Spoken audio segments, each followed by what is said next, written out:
On commence donc Impact saison 2 avec la réconciliation de Moussa et Jessica.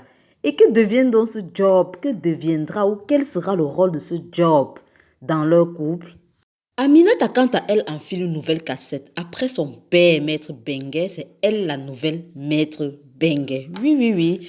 Pendant ce temps, Issa, lui, a intégré définitivement la police et tous les deux sont dans le système judiciaire. Mais on dirait qu'entre ces deux, dans cette nouvelle saison d'Impact, leur relation sera tumultueuse. Oui, oui, oui, ça promet. Dans la saison 1, on croyait Franck parti pour de vrai. Mais on dirait que cette saison-ci, il va apparaître beaucoup plus qu'il n'en est prévu. Hein. Quant au couple Gradel, ils sont comme chien et chat. Mais qui va gagner le combat ou du moins la guerre? Quant à Tieno, lui, il reste le maître du jeu, l'homme de l'ombre.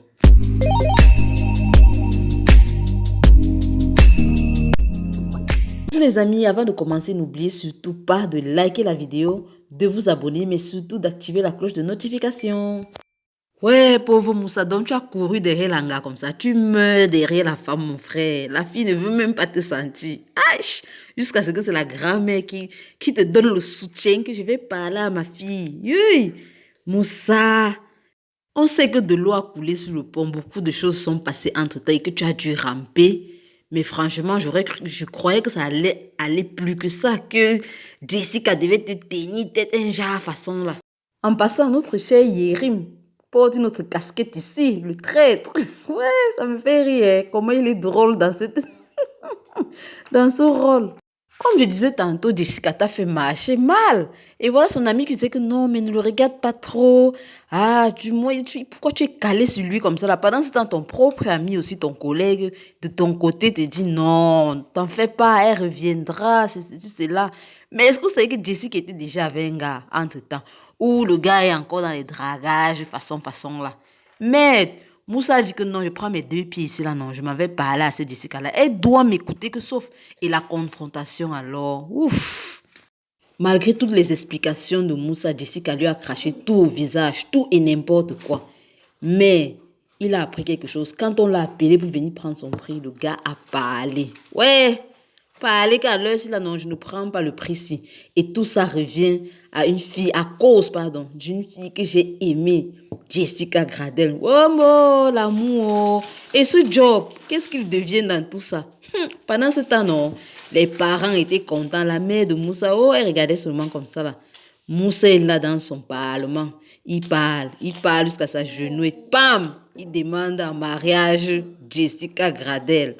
Maman, tu demandes une fille à mariage devant son futur gars. Hey, les hommes n'ont plus peur ici. En tout cas, toi-même, tu sentais que c'était toi ou rien, hein, père? Mais vous-même, vous vous attendiez à quoi? Quand on vient demander une fille avec qui tu es venu à une soirée en mariage devant tes yeux, même si c'est moi, je me lève, je sors. Entre-temps, tout le monde est content de leur réconciliation. Eh oui, parce que Moussa a fait sa demande en mariage en Mondovision. Tout le monde est au courant. Jessica Gradel, vous blaguez. Alors, il est presque de la famille. Ils sont donc allés sur la tombe de Franck. Et on dirait que Moussa était déjà au courant que Franck est le demi-frère, en fait, de Jessica. Parce qu'il a caché le nom Bengue qui était écrit sur la tombe de Franck avec le bouquet de fleurs. Donc, il le savait déjà. Et comme par hasard, un Franck qui apparaît là. Franck voudrait comme ça approuver leur relation ou quoi?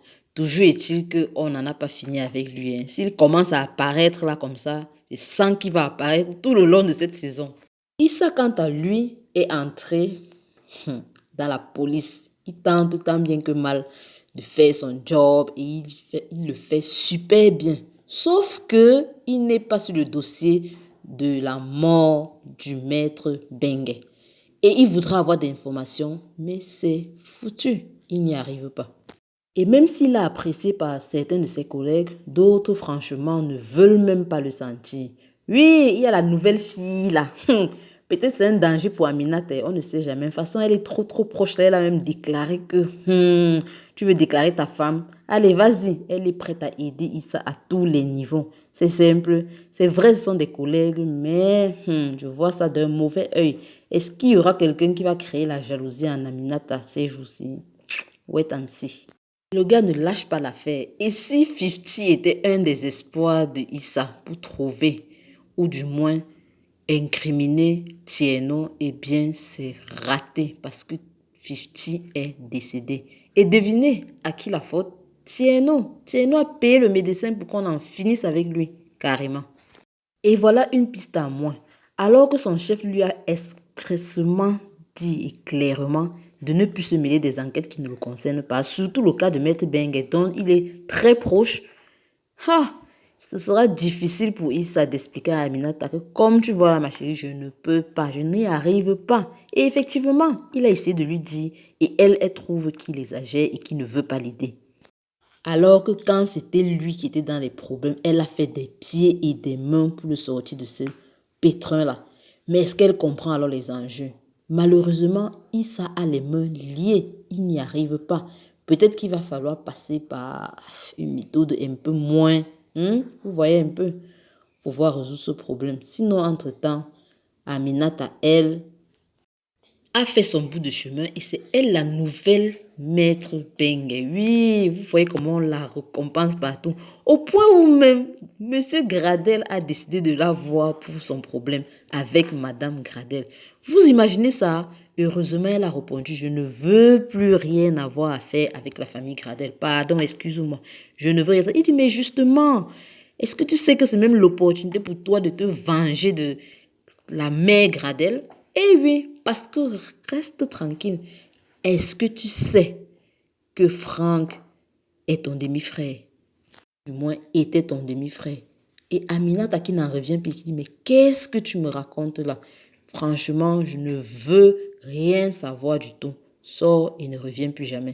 Mais sincèrement, je me pose la question, pourquoi il tient tant à lui révéler cette vérité-là? Pourquoi il n'a pas laissé que Aminata le découvre par quelqu'un d'autre? Il veut tant faire du mal à Mélanie. C'est pas possible. Sincèrement, moi aussi, je vois que Paul lui-même devient un sérieux, un potentiel tueur. Oui, il pourrait bien être l'assassin de Maître Bengue. Une chose est sûre, entre ces deux, la guerre s'annonce rude et sévère. Parce que oui, Mélanie, c'est quelqu'un qui sait gérer ce genre de situation. Et Paul, il peut nous surprendre, hein. Mais donc comme ça, Issa, Moussa et le collègue de Moussa sont en train de travailler en aparté sur la mort de Maître Bengue. Et Issa arrive avec un nouvel indice, comme quoi Paul serait un suspect potentiel. Imaginez la réaction de Moussa. Lui qui vient de se réconcilier avec Jessica, est-ce qu'il va laisser qu'un problème de ce genre entrave encore une fois de plus leur relation? Après s'être excusé de la sorte, mais une chose est sûre, ce Paul Gradel, c'est l'un des personnages qu'on a le moins côtoyé dans la saison 1. Et je sens que dans cette saison, il a un grand rôle à jouer. Et on sera surpris de ce qu'il connaît et de ce qu'il peut faire. À ça, j'en suis persuadée. Ciao, ciao.